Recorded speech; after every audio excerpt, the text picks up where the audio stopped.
Welcome to another edition of Candlepin Stars and Strikes on WNDS TV 50 from Leda Lanes in Nashua, New Hampshire. Dick Lutz with Mike Morin. It is week 4 of our Tournament of Champions, and for the first 3 weeks, the storyline has been an easy one to develop with Rich Halas. He has been very impressive, coming behind a couple of weeks ago against Joe Ashline, but now the toughest men in the lineup, at least as far as roll-off scores go, lie ahead after Rob Berkiel, Mike Morgan, and then at the top, Gary Carrington. Let's meet our two bowlers in this, the 4th match of our Candlepin Stars and Strikes Tournament of Champions. First, our 7th seed, who has won 3 matches already, from Revere, Massachusetts, Rich Halas. Yes, his 4th week in a row, coming in with a 127 average. His high single is 202, high triple is 486, and he is from Revere, Massachusetts. And Hawk has defeated Rich Clark, Joe Ashline, and Jay Leach. And now the number 3 seed in our Tournament of Champions from Millbury, Massachusetts, Rob Berkiel. Rob Berkiel was with us not too long ago as winner of the 6th ladder. His average is 130. High single 189, 487 high triple. He bowls at the Colonial Bowling Center in Worcester as well as Thunderbird Bowl. It's the 7th seed Halas against the 3rd seed Rob Berkiel. Our 4th match in the Tournament of Champions. Let's get right to it as we come back to Leda Lanes in Nashua when Candlepin Stars and Strikes continues on WNDS TV 50. We'll be right back.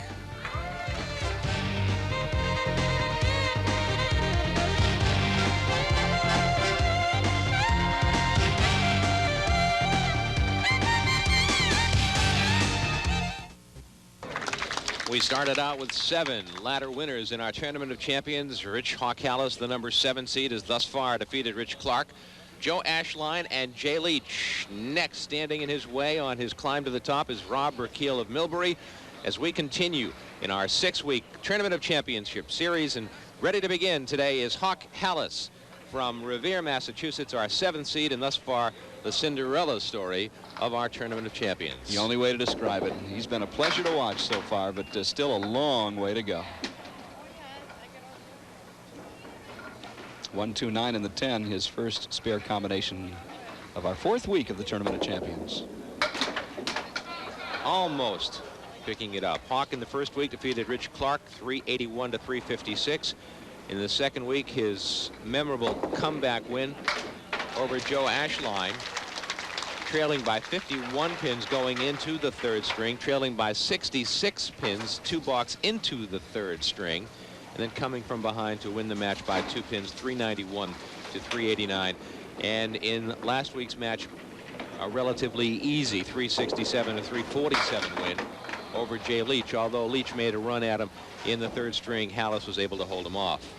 So the 2 locals from Leda Lanes have been eliminated, and there are just 3 bowlers left after today.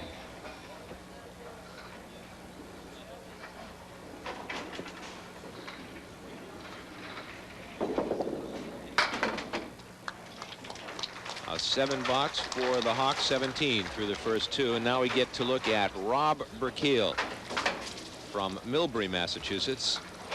Bowls out of the Colonial Bowling Center in Worcester and Thunderbird Bowl. He's been bowling for 23 years. And as Mike mentioned in the open, he was the top seed in ladder 6 and defeated Bob Whitcomb in the championship match 409 to 374. And his 409 triple was good for a 3rd seed in our Tournament of Champions, with Mike Morgan's 420 and Gary Carrington's 455 above him. Berkiel missing the spare just barely.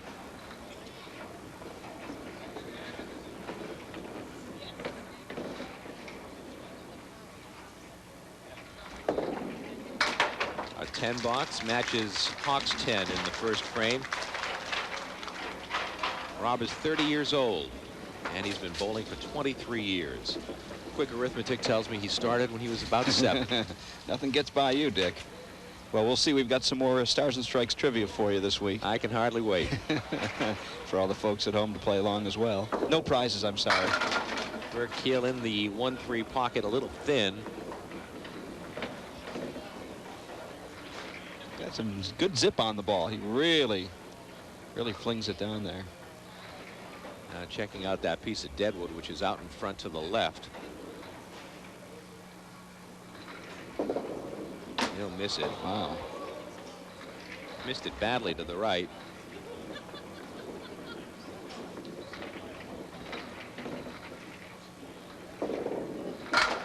And that will be a 10 box for Rob Berkiel.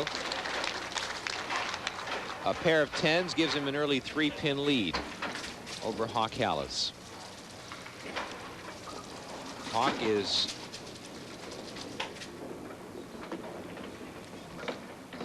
.46 years old.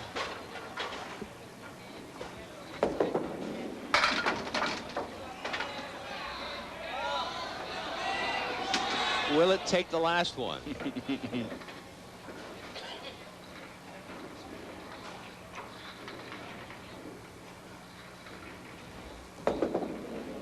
First mark of the match goes to Halas. It's got to be really nerve-wracking for him week after week. I mean, he's the guy that's got to do all the work if he wants to get up to the top of the ladder, and he's accomplished that so far. Don't know how well he sleeps on nights before the actual matches, but he's always full of energy when the lights come on and the bowling starts.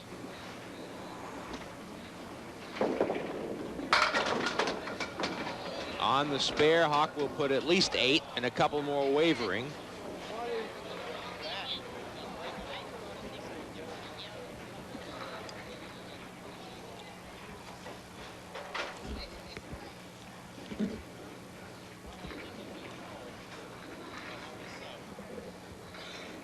We have $1,225 in our triple strike carryover jackpot, and the bonus ball contest is up to $70 at the end of the match. Took his shot with the wood.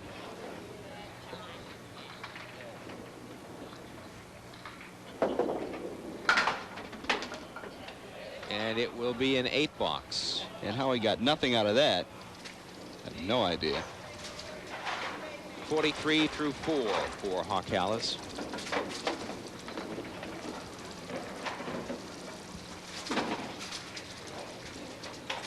Another fine crowd on hand for our Tournament of Champions at Leda Lanes in Nashua. Berkiel right in the pocket, and a 7-pin stands. And he would love for that wood to get on out of there. We have really been blessed with outstanding weather for our taping sessions at Leda Lanes. Another beautiful day today, and a great crowd coming out for the bowlers. Now, it's a shame he didn't have the 10-pin standing there, because it might have gone down. And these fans who have been coming week after week really do appreciate their candlepin bowling as Berkiel misses the 7-pin. Well, there's been no lag in the participation from the audience right back from last fall when we began our 14th season. 3 10 boxes for Rob Berkiel. Pinning well on the third ball, not so well on his spare attempts, however. But it's early, and this is just shadow boxing. Right in the pocket again. Well, he's been on the head pin. He has been, and that's an identical leave from, I believe, the second frame, Even including... the wood looks similar, doesn't exactly. it? Huh? The wood is in the same place, maybe a little more to the left this time. Missed it again. Well, he's had several opportunities to mark and has been unable to cash in. But he has not left a pin on the deck. 4 10s. And as a result, he's just 3 pins behind, despite the fact that Halas has already put a mark on the score sheet.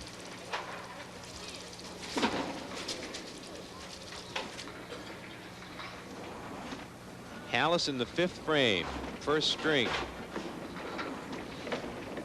A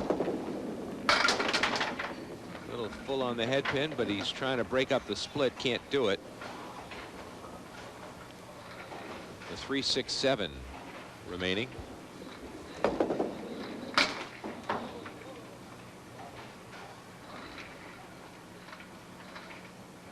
Pretty good wood there on the 6-pin. And that'll take both of them. One thing we have seen over the course of the 30-some-odd weeks we have been covering candlepin bowling this year, and of course in previous years, is it doesn't take long for a bowler to warm up. They can look like they're struggling, and then bing, bang, boom, 3 or 4 boxes, they're on fire. Certainly the case with Rich Halas 2 weeks ago when he had a 66-pin deficit to overcome, and he did in 8 boxes. Talk about coming back from the ashes. Folks are still talking about that.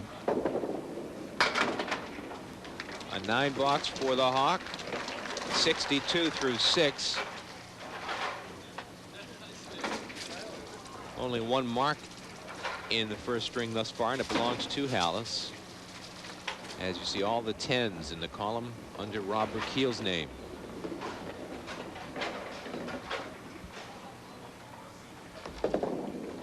That one was off the head pin, and that'll give him his best spare opportunity with some wood. Isn't that always the way, huh?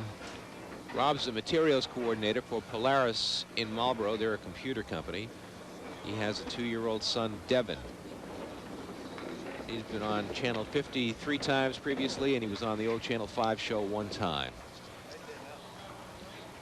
Now he looks over the wood. And I think the decision is that wood touching the 4-pin, or will the deadwood take the 4-pin, and it does not appear as though it will from here. And he has to gauge that.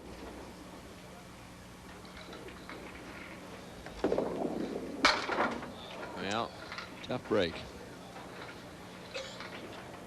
8-pin remains for his 5th consecutive 10 box. Nope. First pin left standing by Rob Berkiel. A 49.5 up against a 53.5 for Hawk Halas. And Halas opened in the 6th. Well, a mark right here puts Berkiel ahead with a good fill, so he's right there. He's been close so many times you knew it had to happen, and that's the first strike of the match. Watch Rob Berkiel bury this one. That's the first strike of the match. And again, a reminder that $1,225 sit in the triple strike jackpot waiting to be claimed.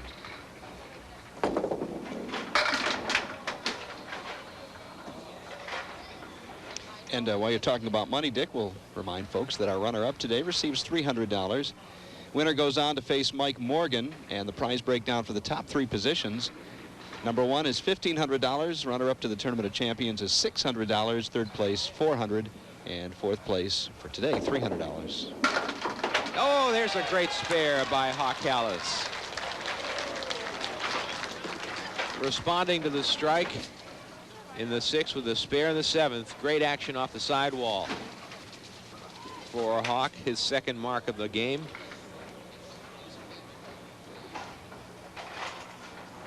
And things heat up a little bit.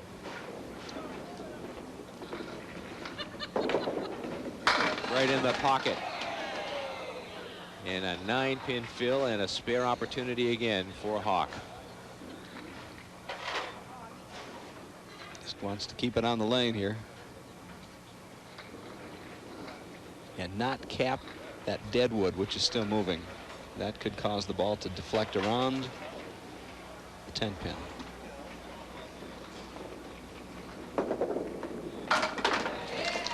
Two marks in a row for Hawk. We pay $50 for 3 consecutive marks, and $20 for each subsequent mark. 3 strikes in a row. The triple strike jackpot, $1,225. Started out at $500 after Gary Carrington hit it way back when. You know he's licking his chops, just hoping it doesn't get hit for another couple of weeks yet, but he's back in the championship match. Well, it won't get hit by Rob Berkiel, No. at least right here.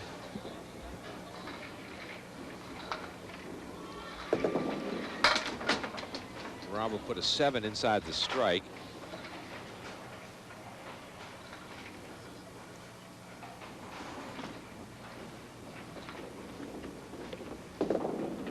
And a 7 box.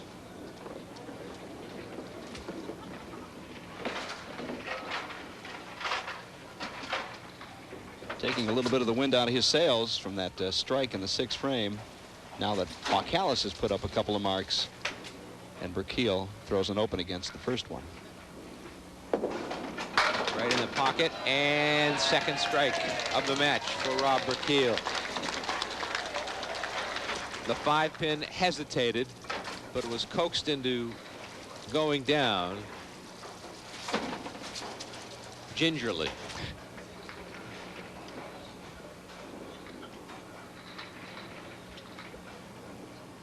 Halas working on a spare.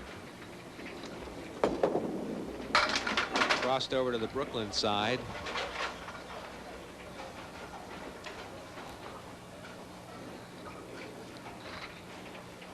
And Hawk with some bonus money.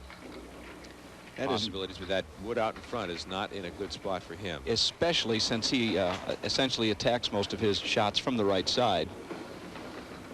If he were shooting from the left, he'd have a better chance of getting by and still making the shot. I think the wood settled far enough out of the way. It did. It did, and he still missed the shot.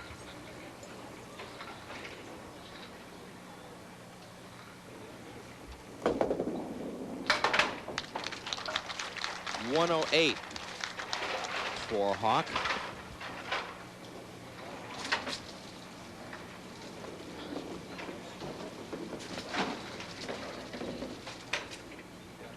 We talked early on about how difficult it would be for the 6th or 7th seed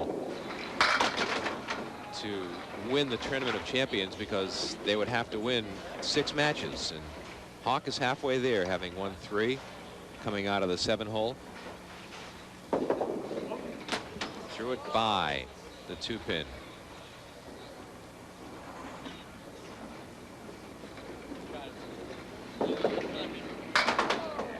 A 117 first string for Hawk Halas.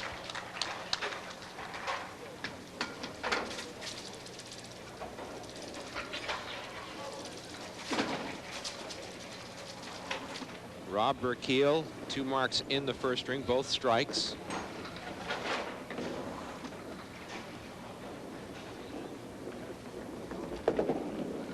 Off the head pin. Caught a nice break, though, didn't he?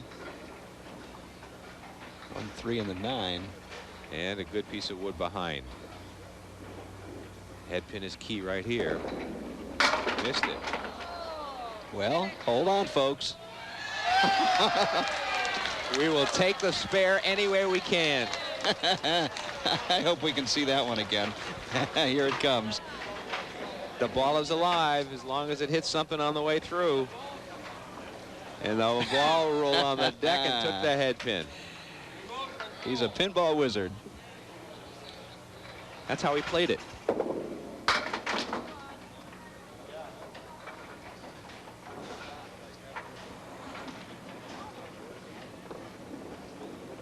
We have a virtual dead heat right at the moment.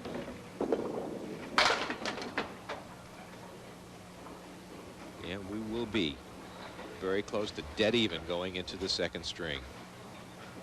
A 1-pin lead for Rob Berkiel after 118 to 117.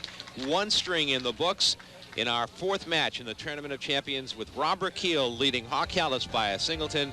We're back to Lido Lanes in Nashua in a moment as Candlepin Stars and Strikes continues on WNDS TV 50.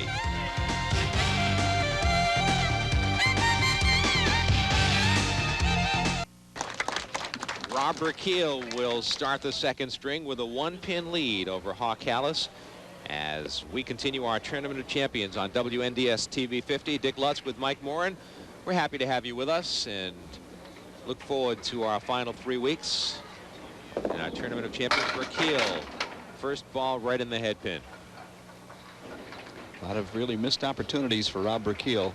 Last game probably should have won by about 20 pins. But the one spare he did get at the end was one right out of the books. Berkiel again missing another spare opportunity.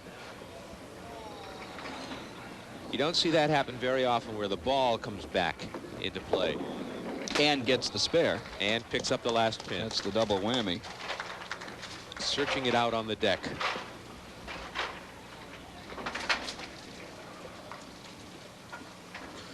Both bowlers a little below their league averages in the first string.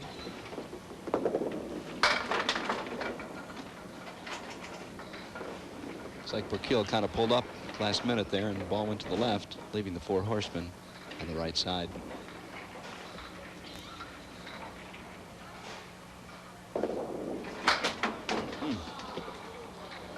The 10 pin still stands.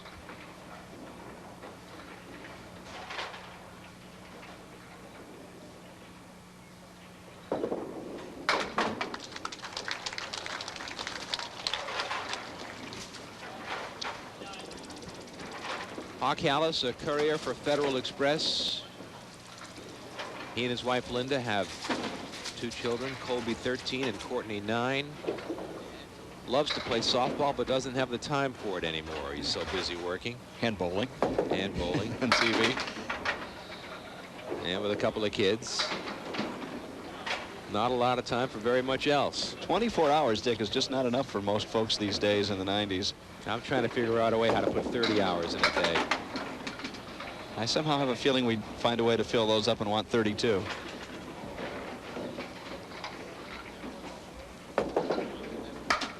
Hawk will take a 9 box to start out. Hawk was the top seed in the 6th ladder series, defeating Bob Whitcomb. Rob Berkiel was the top seed in the 6th ladder series. Hawk was the 2nd seed in the 4th ladder series, and in the championship match he defeated Rich Halas 337 to 320. There's a strike for the Hawk. His 337 winning score was the lowest winning score, thus the 7th seed for the Hawk, as you watch the strike once again. And I can't imagine the Las Vegas odds makers would have made Halas as much of a favorite as he's turning out to be here. He would have been the long money horse in the race, I would imagine, with the low score and the low seed. He was 50 pins behind 6th seed Rich Clark with a winning score in the championship match, 51 pins to be precise.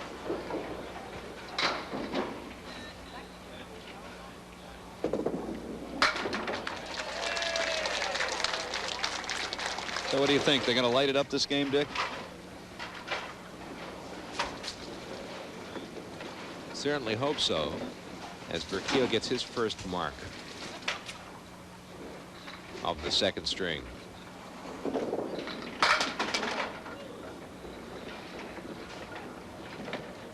that'll be tough to put 2 together with that split combination. 3, 4, 6, and 7. The tough ones are the ones they make. Ooh, just close. missed it.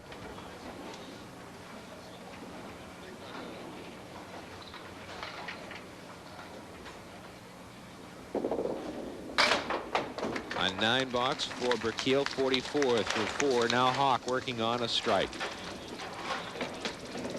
And again, a reminder, 3 strikes in a row is worth $1,225. Put that together with a $1,500 first prize finish in this tournament, you're talking almost $3,000. Well, Hawk was in the pocket, but didn't get much to show for it. Tournament of Champion prize fund, by the way, is about $3,200, $3,250 to be exact, distributed among our 7 participants. Well, what do you figure here, Michael? Either side of the deadwood, and then take your shot. It was maybe a little too full.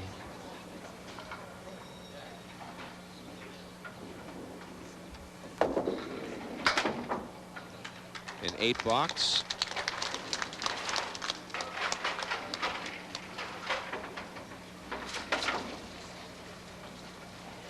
Berkiel adds a pin to his lead, but Hawk's up against Berkiel's open frame in the 4th right now.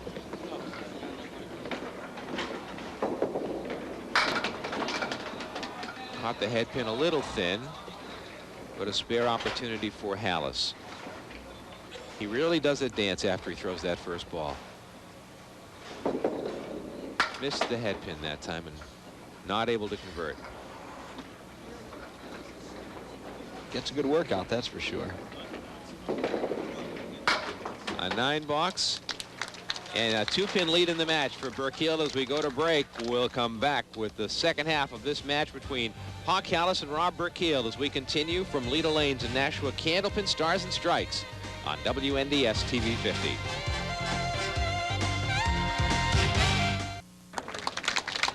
Rob Berkiel, a 1-pin lead in the string, a 2-pin lead in the match.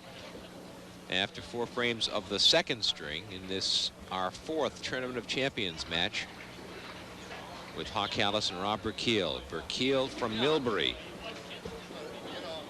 ready to go. Brought his friend Paul Wambach from Colonial Bowling Center in Worcester today along with him. I believe he's also president of the WCBC, the Pro Bowlers Organization, and he was the gentleman who was kind enough to send us the information a few weeks ago. We talked about the bowling center that does candlepins out in California. That was a fascinating story, it really was. Missing the head pin again.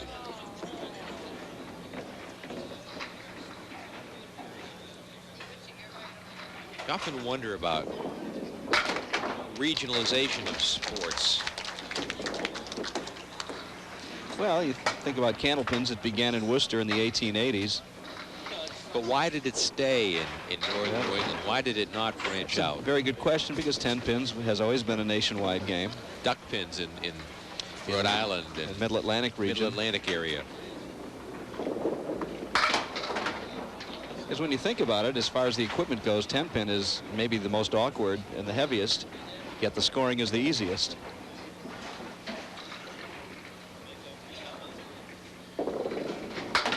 And candlepins are so easy to handle, and as the old cliche and the title of the old Channel 5 bowling show, fun for all ages. Yeah. You could be small or big, it doesn't make a difference.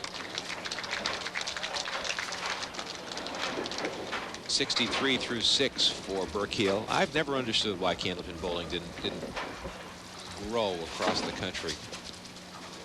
And I don't really think it's got a great chance in California when you've got 8 lanes in a state the size of California. No publicity, no television. But candlepin bowling sadly struggles in New England as well. I don't think it's any secret. I mean, we can be perfectly honest. There was a while when there was actually no television. You know, we're glad to be back on the air with it. Let's face it, there was a short time when there was no candlepin bowling on the birthplace of the game itself here in New England. Well, of course, the coverage of 10-pin declined over the years, too. The ratings dramatically went down on ABC. Yeah. ABC gave it up to ESPN. And now if ESPN runs it, it's very often a 1 or 2 day tape delay. You don't even see the big tournaments live anymore. Hawk gave that one a good run. I don't know if anybody's noticed who's watched the 10-pin broadcasts. The ambiance or the atmosphere in the bowling centers are quite a bit different. The gallery continues cheering wildly while the bowler is addressing the pins, which seems very distracting. I can't imagine that here with our candlepin show. Like the old team tennis where they had cheering crowds where you're supposed to be quiet during the tennis match. Yeah. And the crowds were rowdy and noisy. And Hawk in the pocket. Still trying to talk that 6-pin down, but it won't go.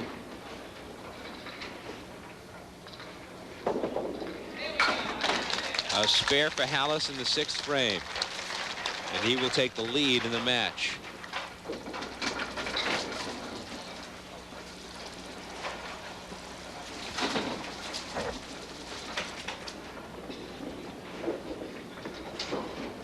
Well, it is gratifying to see the large number of people that do come to our broadcasts to see the show live and find some form of encouragement in that. Let's keep the candlepin game alive and well here in New England.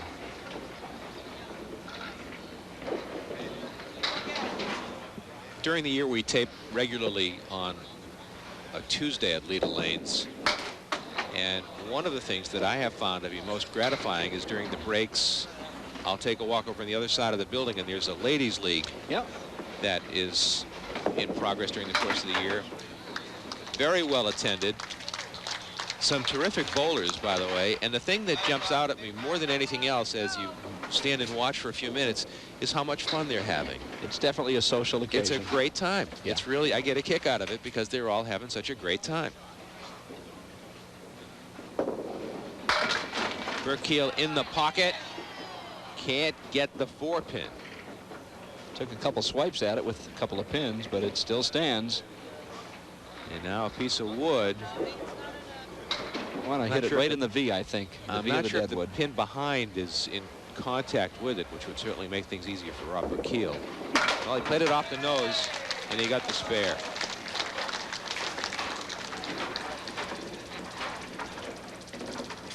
Good spare for Berkiel in the 8th. Now Halas working on a spare in the 6th.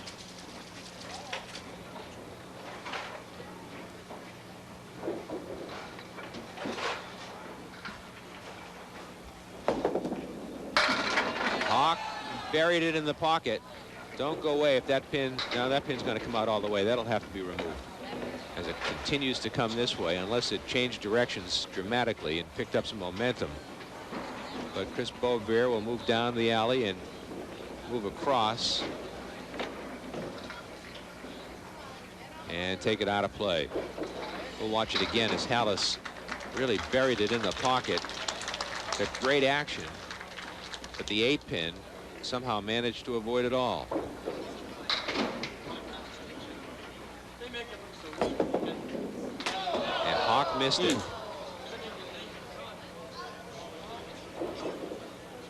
Oh, those missed spare opportunities will give you nightmares. 82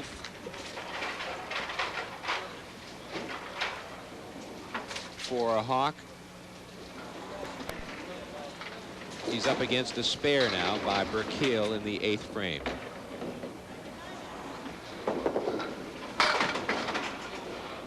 Almost a spread eagle. Broke that up with the 10 pin going down.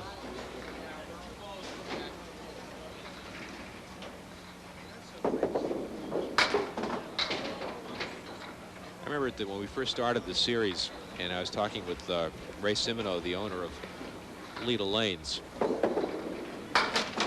as Halas puts an 8 on the board, and he has 90 through 8.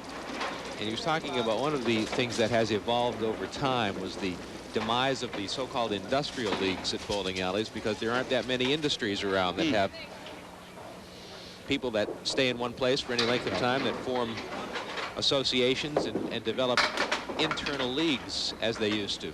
It's a very good point. I think folks know I grew up in Detroit, which of course is a very heavy industrial city, and back in the 60s at the height of the auto industry success and all the supporting industries, there were always leagues, and you couldn't get a lane on weekends. It was just jam-packed. But the large percentage of the bowling business was industrial-based leagues.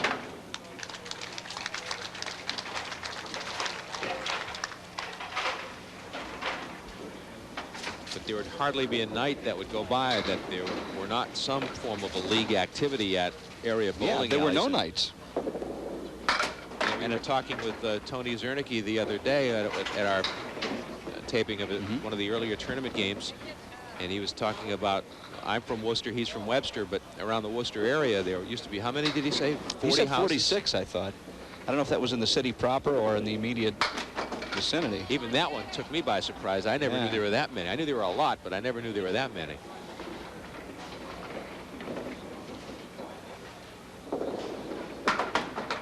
Yeah. Well, he'll take it. Yeah. Again, back door. A 105 second string for Rob Berkiel. Well, neither bowler on fire at this stage of the match. But it looks like Halas will take the lead going into the 3rd and final match. Well, but unless he marks, it won't be a big lead. No.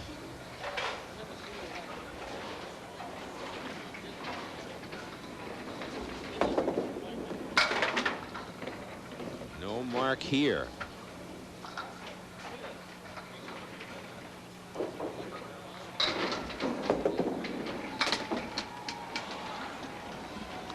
'98 through 9.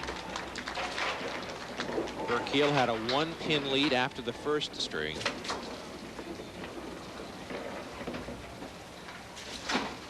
And without a mark, Halas could have a 2-pin lead going into the 3rd game. Little thin in the pocket. Will the 5-pin tumble? Can't decide. It has decided it will not. And the wood is not touching anything, I don't believe. Both the 4 and the 5 wiggled. And Halas closes with a mark. So he will have roughly a 10-pin lead going into the final string, depending on his fill in the spare. He leads by 2 plus whatever he gets on this ball. 2. A 4-pin lead for Hawk Halas heading into the final string of this match as our Tournament of Champions continues from Leda Lanes in Nashua, New Hampshire on WNDS TV 50.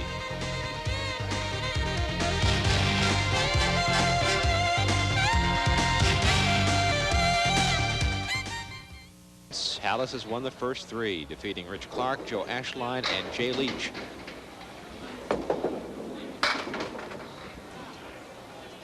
And as you pointed out, Dick, both men well under their established league averages. 130 for Berkiel, 127 for Hawk Halas. Halas on the head pin, looking for the spare, still leaves the 10-pin.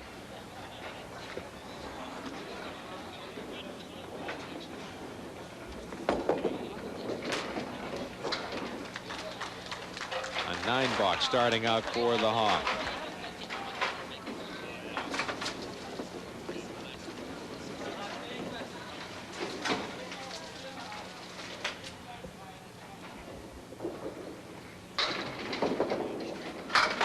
Again missing the head pin, second time in a row. Hawk off the head pin, but he gets a good drop. I think I'd rather have that 2-pin still standing since he's not working on a spare for the extra bonus pins. And the head pin and a spare for Halas. Well done by Hawk. It didn't matter that that 2-pin fell after all, Dick. No, Hawk went across to the Brooklyn side of the head pin, and the ball took out the 4 and the 7. So he'll extend his lead unless Berkiel can pop a couple marks here against his first 2 friends.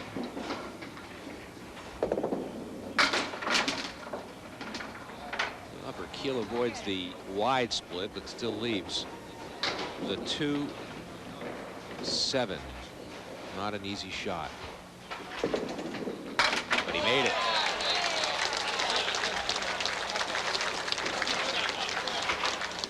They like the tougher ones better than the easy ones. And the pace has quickened with a couple of marks from both our bowlers. Berkiel on the head pin that time.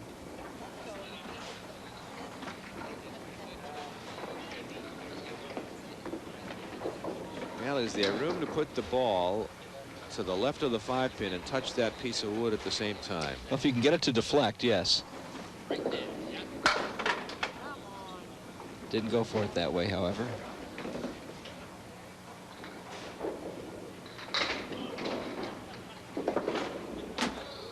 Nine-box for Berkiel, 26 through 2. Halas working on a spare in the second. And waiting in the wings, number 2 seed Mike Morgan, who had 420 in his ladder championship series, which saw him run the table all the way from the 5th seed all the way to number 1.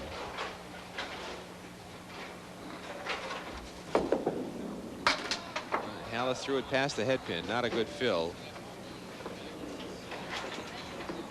Just a couple, which is what he had in the spare in the 10th frame of the last string.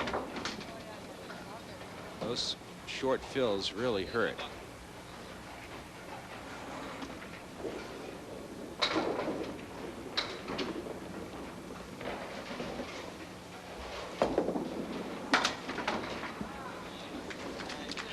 Box to box, the lead has gone back to Berkiel by a pin.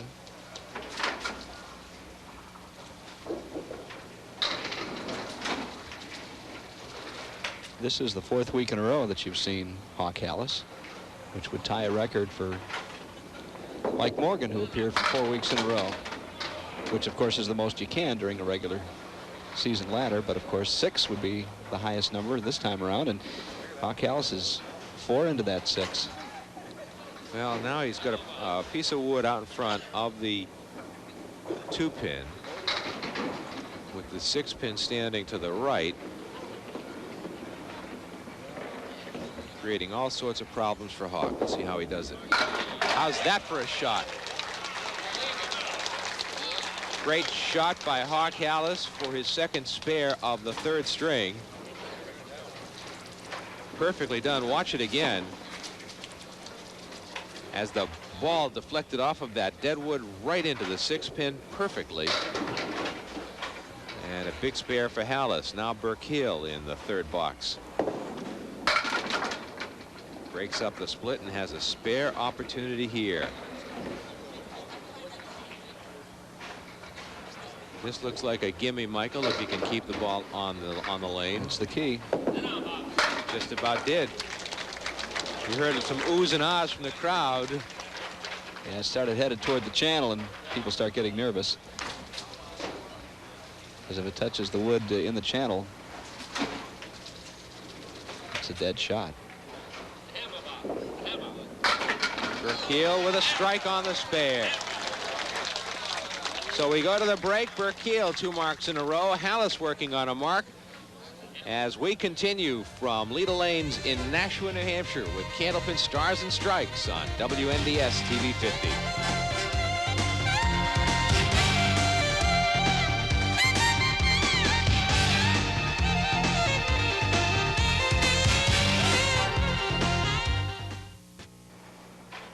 Over the course of the last 2 boxes, Hawk Halas had a 9, and he's working on a spare right now in the 6th frame. Rob Berkiel in the 5th and 6th frames, opened in both frames with 9s. He has an 83 through 6. A very tight match, and Halas unable to convert. Halas has not had strong fills on his spares, which could really come back to haunt him. True, he's had 2, a 5, and a 4. And he has a 7 box right here.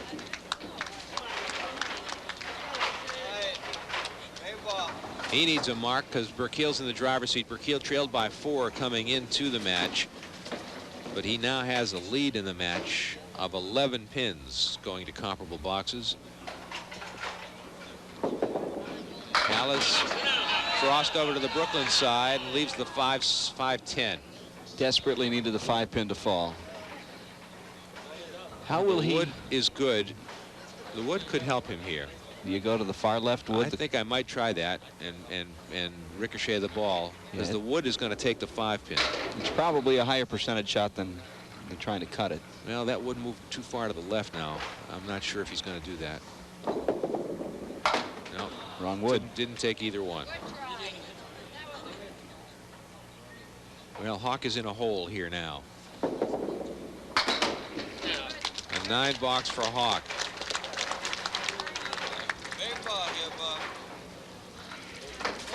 As you look at the scoreboard, Hawk leads by 5 pins, but Berkiel has 2 boxes to make up those 5 pins and some. So whatever he gets in these 2 boxes. Not on the head pin. So if he didn't have any marks in the next 2, we're still talking a 10 to 15 pin match here with 2 frames to go. So it's anybody's match still. Chopping right through the middle. And if he doesn't pin well in this last ball, it makes it that much closer. And it's an 8 box for Berkiel. Well, Halas clings to life, as Berkiel is still fishing after the first 4 frames. He was looking really strong, and now he's had a 9, a 9, and an 8.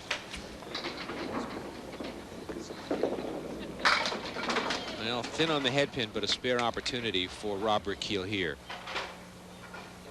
Well, hang on. The wood moved into a good position for him. Kind of meandering over, but it's going to go back. Coming back again, but still, I think. Well, that is not especially. The one out in front is the problematic one. And Rob is taking a walk to look at it too. If he caps that one in the front, it could hurt. No, he takes them all.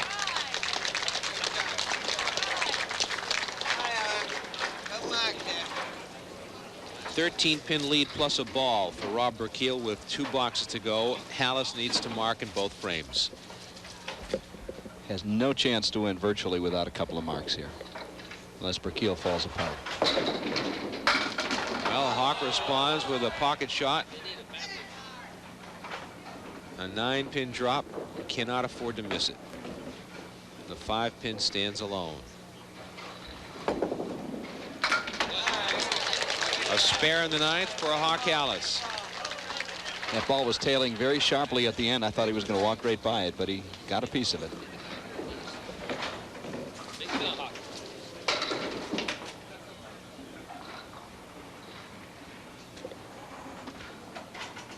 Needs another mark and another big fill.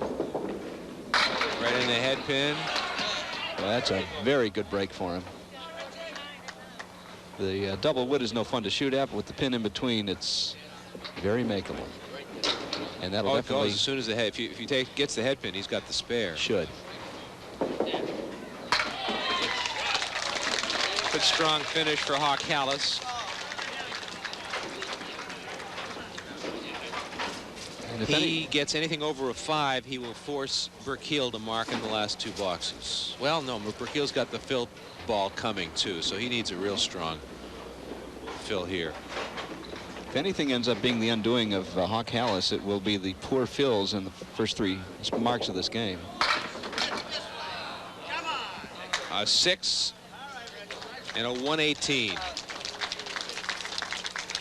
for Hawk Halas. So Berkiel really, if he gets a strong fill here with his first ball, he should have no problem winning the match. If he punches out a 2, it's a then different it story. puts a little pressure on.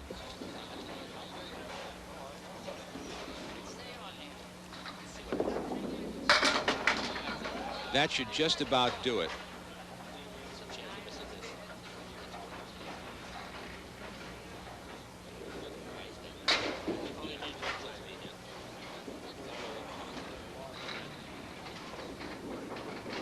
Still takes his time.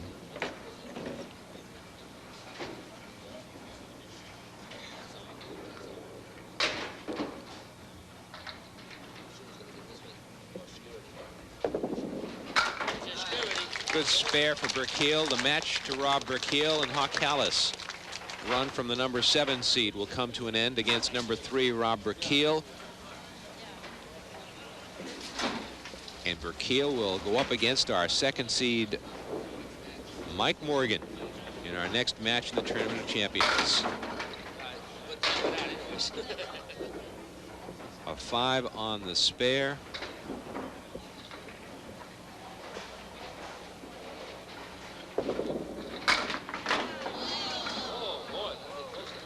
So Rob Berkiel will advance to the championship match in our Tournament of Champions. As we continue, we'll meet the bowlers in a moment from Leda Lanes in Nashua on WNDS TV 50.